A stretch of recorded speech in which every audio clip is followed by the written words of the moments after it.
Hey there, Celestial Piper here, Soldier of the Watch. So if you like this video today, please hit the thumbs up because it does help my channel.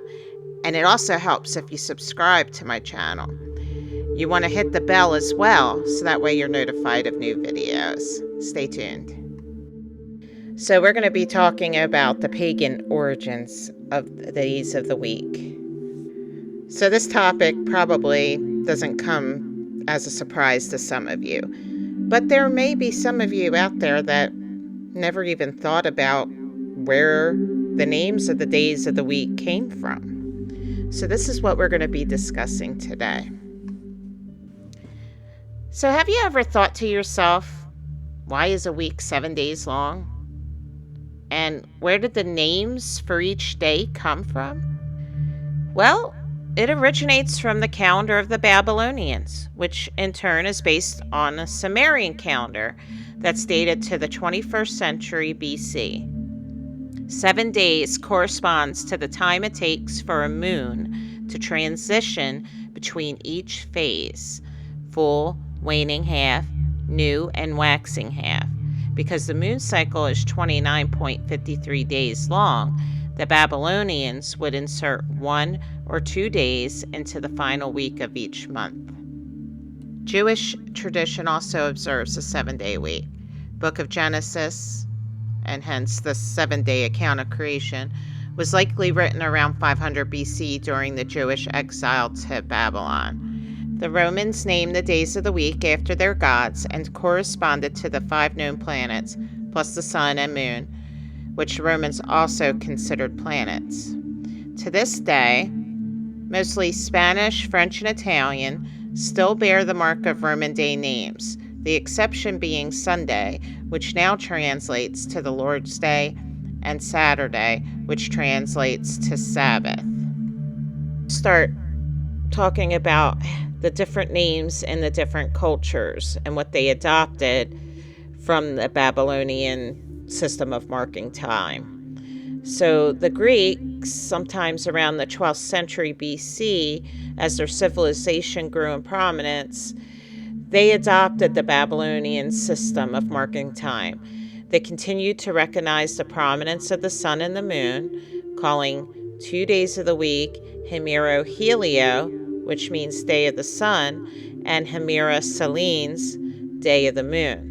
So instead of naming the other 5 days after planets, though, they named the days in honor of their gods. So Tuesday, they named it for Ares, their savage god of war. Now Ares, just to let you know, is connected to the planet Mars. Wednesday, they named it after Hermes, who is connected to the planet Mercury. The messenger of the gods, that's what he was called, but he was also called a trickster and the god of commerce. Now Thursday, they named for Zeus. Now that's a connection to Jupiter.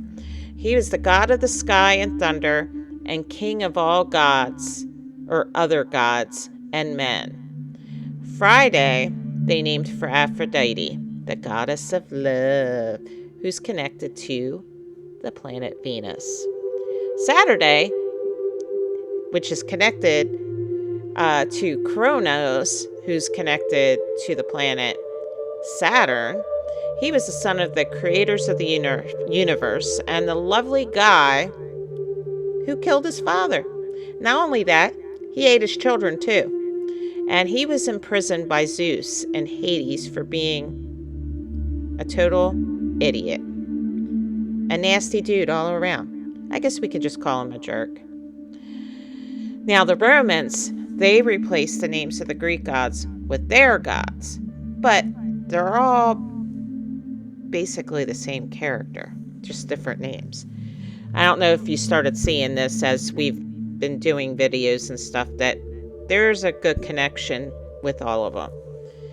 Time kept on passing in the 1st century BC.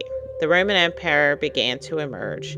They used the same 7-day system as the Greeks, and they considered the Greek gods to be the same as their own gods, but just were simply called by different names. So, for example, the Romans looked at the Greek gods of the sea, Poseidon. And we're like, oh, yeah, that's the same as our god, Neptune.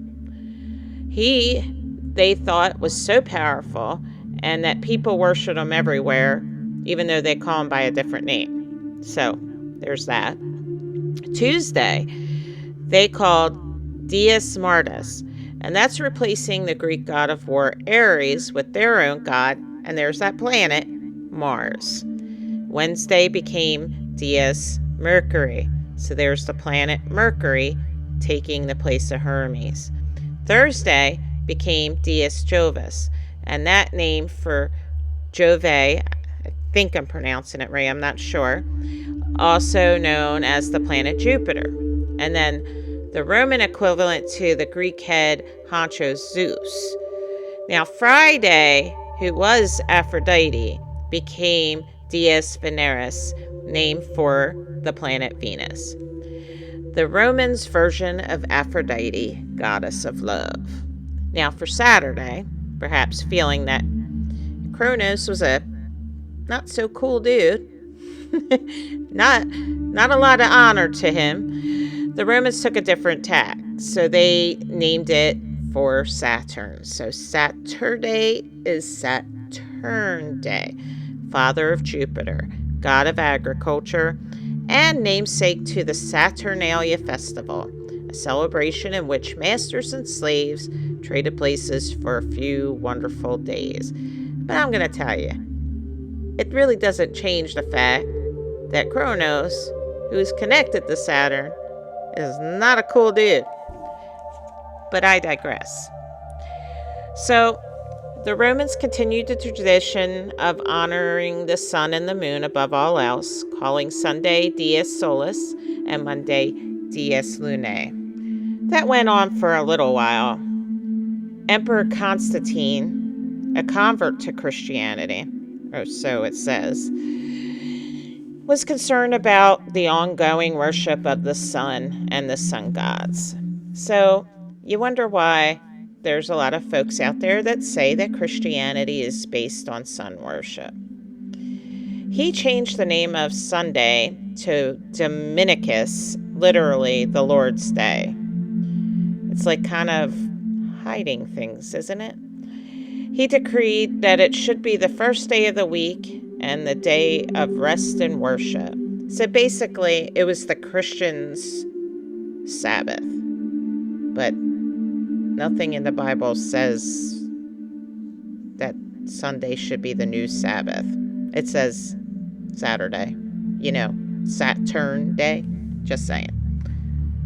So, time continued to march on, and the Anglo-Saxons, at the end of the 4th century AD, replaced the names of the Roman gods with their gods after Roman Empire supposedly fell. I don't believe they ever did. And Anglo-Saxon tribes began their conquest of Britain and Wales. One way they made a mark on the world was by renaming the days of the week, yet again, after their gods.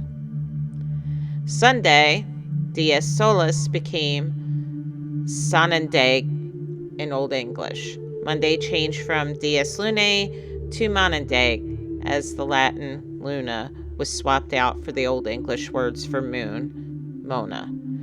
Dies Martis became Tuesday, and the Anglo-Saxons replaced the Roman god Mars with the Norse god Tyr, god of war and upholder of law and justice. Tyr was also known as Tu,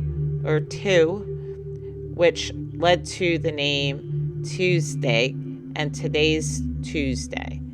For Wednesday, the Anglo-Saxons, they raised it a whole other level. They replaced the trickster Mercury with Odin, which my little boy dog is named Odin. My son came up with that name. The All-Father, creator of the universe, god of war, and the god of poetry.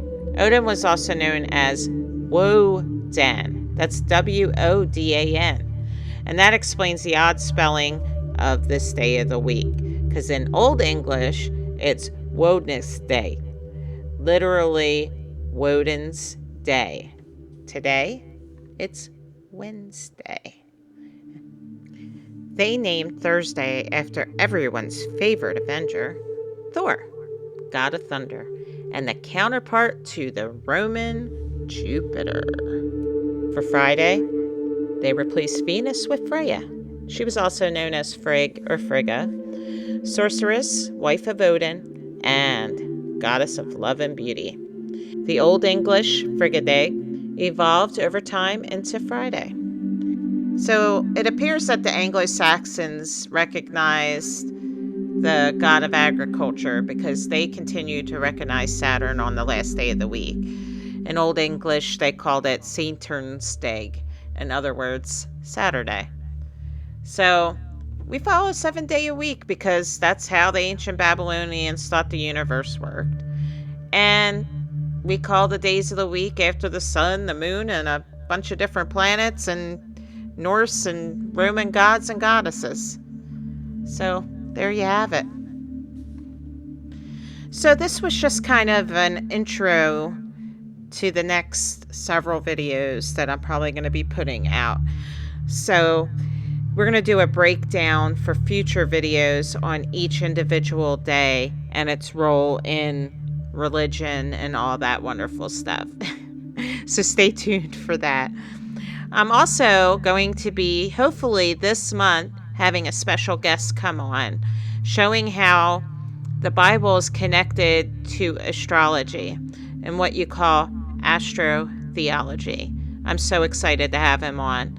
And I just ordered all his books, so being the nerd that I am, I can't wait to start reading them. All right, guys. Well, this is it. I hope you enjoyed the video. And like I said in the beginning, if you do, please hit that thumbs up because it helps me out a lot. And if you're not subscribed to my channel, I would love it if you were.